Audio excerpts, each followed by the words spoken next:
Hey everyone, welcome to another episode of Fright Friday. Today we are talking about Cape Fear, directed by Martin Scorsese, or Scorsese as I pronounced it the other day. This we're going to be talking about from 1991. Very, very good movie. I'll be giving you cast, production notes, my thoughts on the film, where you can watch it, and all that stuff. So I hope you'll stick around.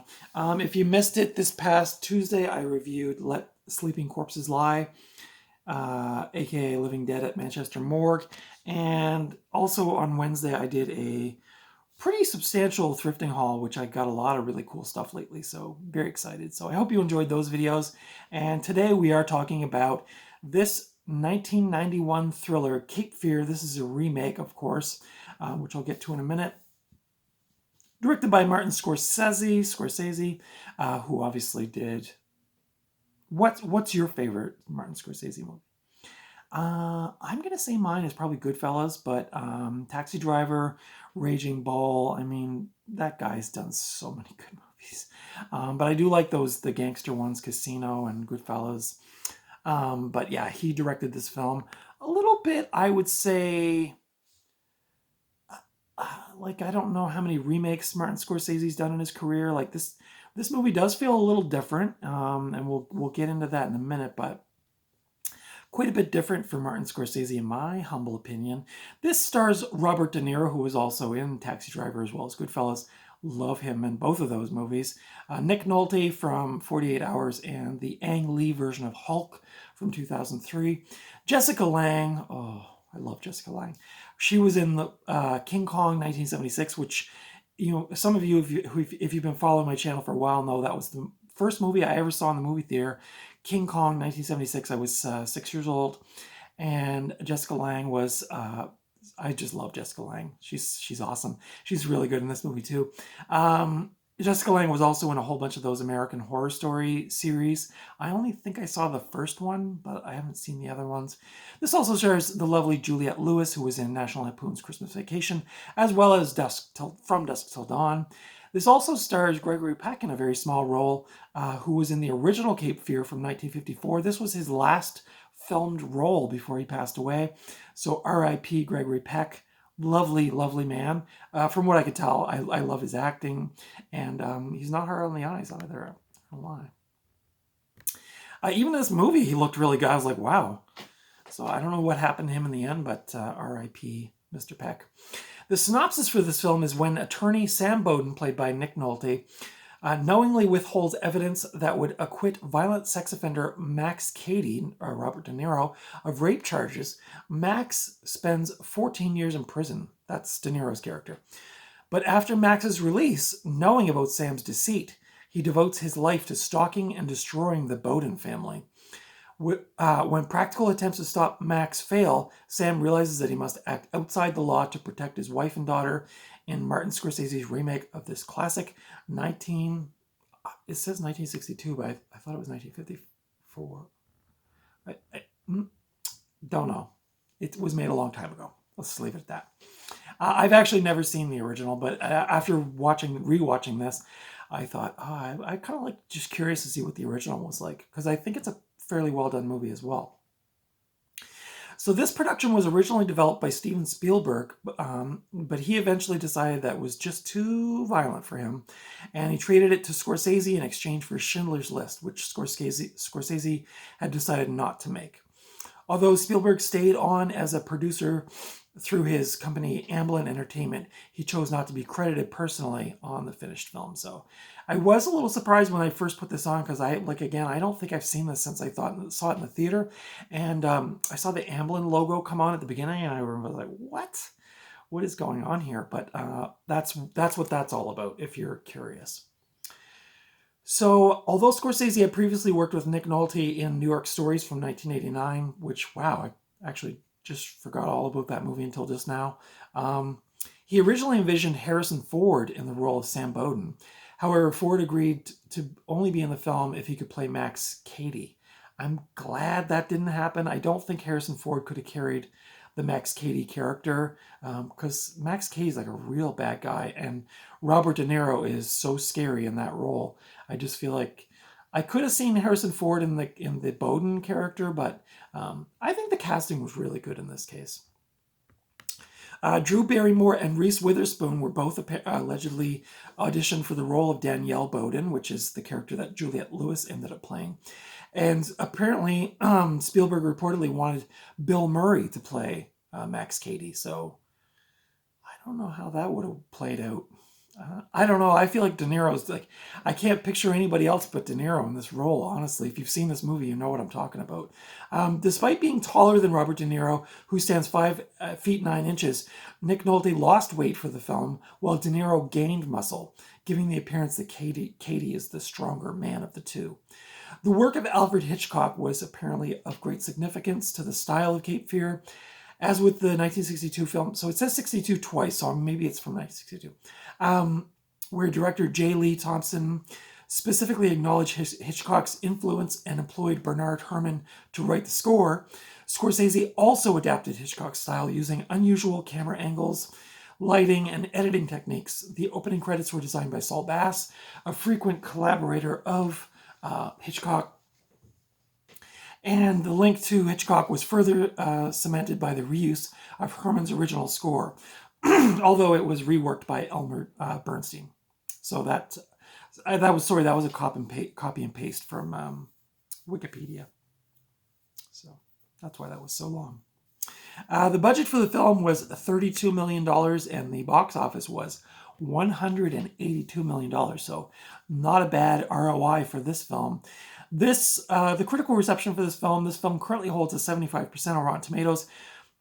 A lot of critics praised De Niro's performances and how terrifying he was. De Niro was even nominated for an Academy Award for Best Actor for his role as Max Cady. Though, no kidding, very, very intense acting from Robert De Niro. My thoughts on this film, like 5 out of 5 for me. No worries there. It's weird. I saw this movie in the theater, and I feel like I might have seen it twice in the theater, and I don't think I've seen it since. And so it was a real treat to revisit this because I'm just realizing now, like, wow. Because I've heard over the years, like, people say, like, oh, Cape Fear, it's so good, and I definitely remember loving it in the movie theater, but like I had never revisited it. And then I found it a couple weeks ago thrifting, and I was like, I gotta see this again. And wow, I put this on, and it is just a thrill ride from beginning to end. Like I said, Robert De Niro is terrifying as Max Cady. Nick Nolte as the shaken, husband and dad to these two, to his wife and daughter. Excuse me. Jessica Lange as the kind of like she's chain smoking throughout the movie, and like, where is Max Cady? Then Max Cady's creepy with their daughter, Juliette Lewis. And there's a lot of really uncomfortable scenes in this. If that kind of stuff doesn't sit well with you, you probably won't like this movie. But there's a lot of really, crazy stuff. They did parody this in The Simpsons way back in the day as well. I think what's the guy with the hair there? I think he played the Max Cady character. But this was a pretty big movie when it came out. At the time, this was a pretty big box office smash. And Robert De Niro, like I said, he's just so terrifying. And he's so ripped in this movie. Like, he must have been working out like a long time before the filming. And he's got this real maniacal laugh throughout the movie. Like, and it's really creepy how he kind of reintroduces himself to the small town where the family lives. Like, you probably seen there's a pretty famous scene where they go to the movies and Robert De Niro's in the movie theater smoking a cigar, and I think they're watching Roger Rabbit, and I think that was the movie. Robert De Niro's smoking a cigar and the smoke's coming up, and the family's like sitting a couple rows behind him, and Robert De Niro's laughing like hysterically, like, but it's like a real scary laugh, real evil sounding. And they get ticked off, and they're just like, oh my God, who was that person? So frustrating and whatever.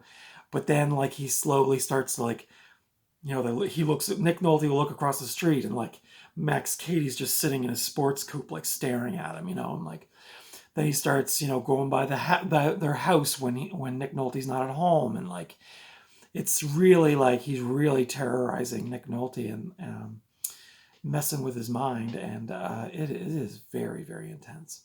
So yeah, I would highly recommend this movie if you like thrillers, if you like Robert De Niro, Nick Nolte, Jessica Lange, Juliette Lewis. This is Martin Scorsese really hit it out of the park with this one. I feel like when I think about all of his movies, I feel like this one's like a little different. Like I don't know, maybe it is that use of weird camera angles and lighting and stuff like that. But the music is, like I said, the Bernard Herrmann score it's just like stabbing, like kind of a Hitchcocky sounding, and which naturally it is. But this just a very well done movie. So highly recommend this. This edition is actually a pretty nice one. This is the collector's edition from Universal. It came out in the year 2001. So a little over 20 years ago, this edition came out. But I found this copy recently thrifting. This was in my thrifting haul video this past Wednesday. But this is like a collector's edition. It's a 2-disc. It's got those. Don't you get DVD collectors? Are these the most annoying things ever? I don't know why they put them on there, but yeah, it's just the cover art is on the discs. But this thing is pretty stacked. The special features are the making of Cape Fear, deleted scenes, behind the scenes of the 4th of July parade, on the set of the houseboat. Yeah, at the end there's like a scene, well, I won't give it away, but there is a pretty intense scene involving a houseboat at the end. There's a photograph montage, matte paintings, opening credits, theatrical trailer, production notes, cast and filmmakers, and there's also a DVD-ROM feature. So this movie runs 2 hours, 8 minutes. A little long, but steady pacing throughout. I mean, this is Martin Scorsese, like at his peak, in my opinion. Like, he had his 70s and 80s and then into the 90s. Just a solid. This is from 1991, like I said. This is rated R in Canada. What else can I say about this? It's a Region 1 DVD, Dolby DTS sound. Yeah, just a solid little movie. This is also produced by Kathleen Kennedy and Frank Marshall. So you've got that behind it as well. But yeah, really cool movie. Very intense. I will give you a heads up. There is a sexual assault scene in here, which is pretty disturbing. And like I said, he's creepy with Juliette Lewis, and Juliette Lewis is like a minor in this film. So if that kind of stuff bothers you or triggers you, then probably don't want to watch this. But for those who don't, can cope with that, and then this is like a solid thriller. No doubt about it. I remember seeing this in the theater and like coming out of the theater just like gobsmacked. Like I was like, oh my God, this was like a really intense movie. But yeah, highly recommend. If you missed it, this past Tuesday I did Let Sleeping Corpses Lie, and this past Wednesday I also did a thrifting haul, which actually includes this movie as well as the one I just showed you. So if you missed that, go back and check it out. I know you guys really like my thrifting haul videos. This week was this is probably about a 2-week accumulation of stuff, and I found some really good stuff. I did go out of town to go see a Guns N' Roses and Carrie Underwood concert. So I got to visit some stores that I wouldn't normally visit, and so I found some really cool stuff. So I hope you enjoyed that thrifting haul. But that's it for today. Those are my thoughts on Cape Fear. Did you see this movie? Did you like it? Did you not like it? Leave your thoughts in the comments below. Consider giving me the thumbs up if you like this review or you like this kind of content. I do cult movies on Tuesdays and horror movies on Fright Fridays every Friday. So there's a full year and a bit of playlists on my channel that you can go check out if you like this stuff. And thank you for watching. And until next time, I will see you at the thrift store or at the video store. But hopefully I won't see you on a houseboat fighting off Mr. De Niro with his tattoos and his muscles, because that would be really scary. This guy's really scary. Thank you for watching. I'll see you in the next video. Bye.